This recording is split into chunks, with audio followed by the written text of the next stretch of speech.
Busyness has a strange kind of status. Say you're tired and slammed, and people don't just sympathize. They often nod like you've just confirmed you're doing life right.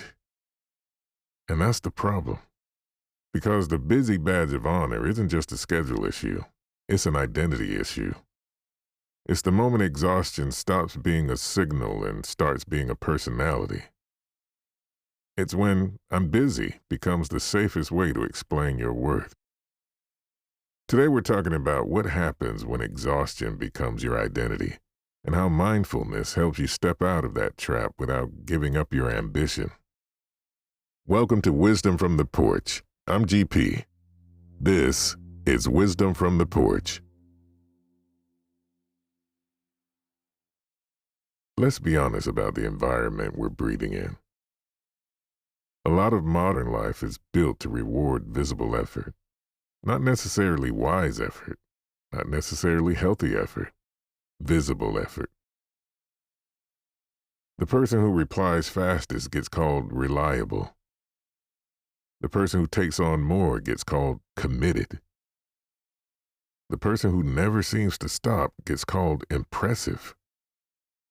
And before you know it, rest feels like you're falling behind, even if you're actually running yourself into the ground. This is where the busy badge begins, not as a personal failure, but as a social training. You learn what gets praised. You learn what gets attention. You learn what makes you feel safe in other people's eyes. So you keep moving. And at first, it can even feel good. There's adrenaline. There's momentum. There's the quiet comfort of being needed. But the cost shows up later. Because eventually the question becomes, if you stopped, who would you be? Not what would you do, who would you be? Here's what it looks like when exhaustion becomes identity. It's not simply being busy. It's believing busy means valuable. It's measuring your worth by your output, even when you don't mean to. It's feeling oddly exposed on a day where nothing big happens. It's experiencing stillness as discomfort instead of relief. And when someone asks how you're doing, you default to the same word, not because it's true every second, but because it's familiar and socially acceptable. Busy. Busy can be a mask, a shield, a shortcut explanation.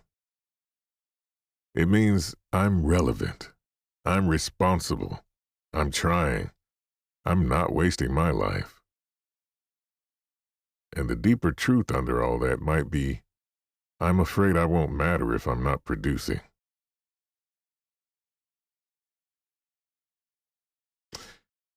That fear is more common than people admit, and it doesn't mean you're weak. It means you've been living inside a system that confuses productivity with personhood. Mindfulness matters here because it helps you notice something critical. Exhaustion is not proof of virtue. It's information. Your body doesn't use fatigue to congratulate you. It uses fatigue to get your attention. But when you wear exhaustion like a badge, you stop listening. You start treating warning signs as trophies. One of the strangest effects of hustle identity is that rest can start to feel unsafe. Not unsafe like danger, unsafe like uncertainty. Because rest removes the evidence.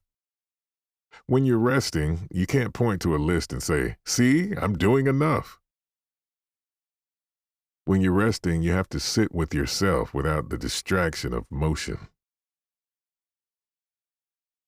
And that's when a lot of people feel the mental noise rise. I should be doing something. Other people are ahead. If I slow down, everything will fall apart. If I say no, I'll disappoint someone. If I stop, I'll feel what I've been avoiding. That last one is important. Sometimes busyness isn't just about ambition. Sometimes it's about escape, not from life, but from your own internal experience, from grief, from uncertainty, from loneliness, from the fear that you're not enough.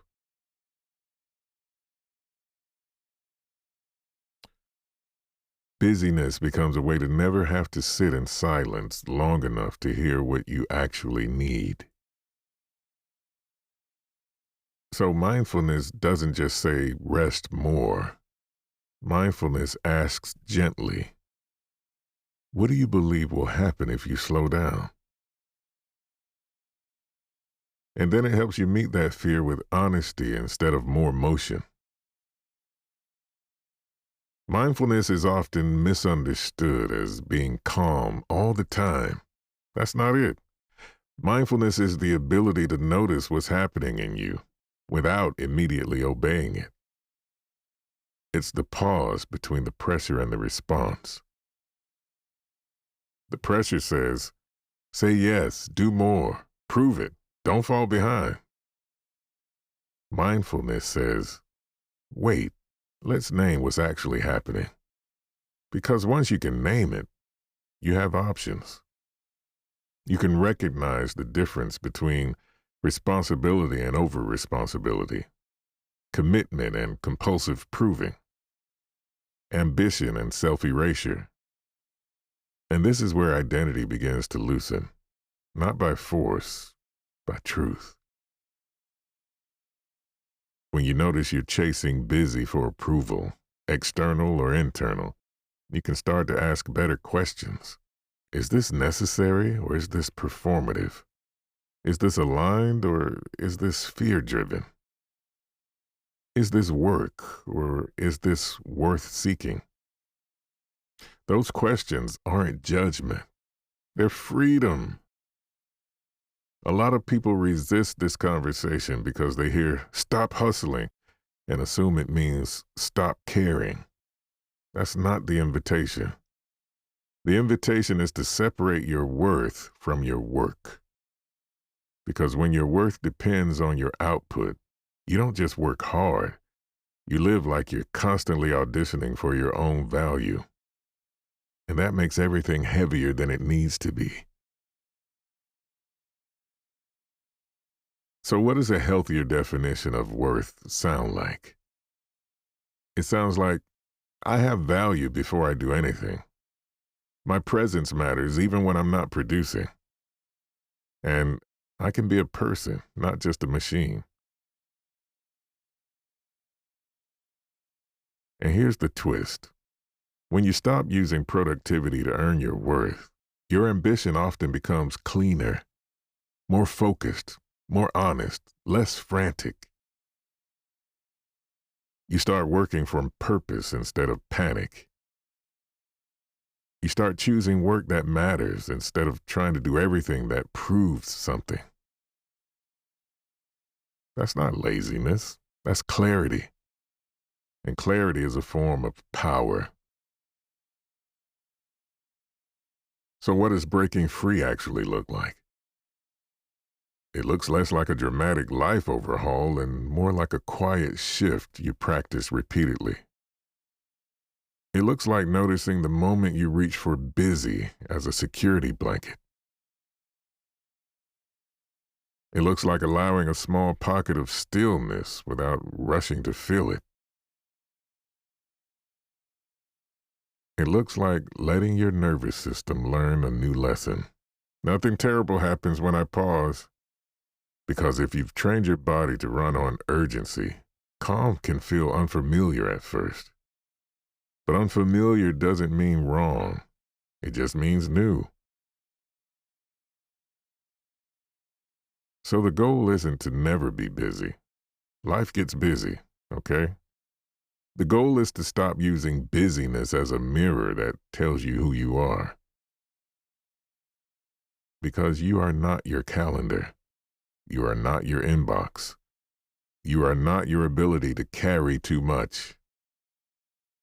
You're a human being, allowed to have limits, allowed to need rest, allowed to be valuable even when you're not producing anything anyone can applaud. Busyness has a strange kind of status. Say you're tired and slammed, and people nod like you've confirmed you're doing life right.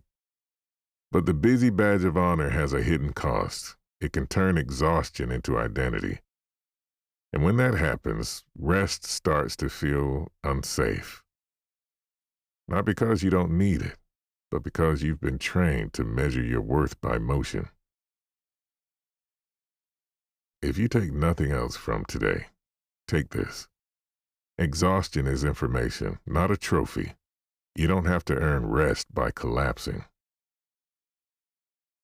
If this episode helped, subscribe to Wisdom from the Porch with GP.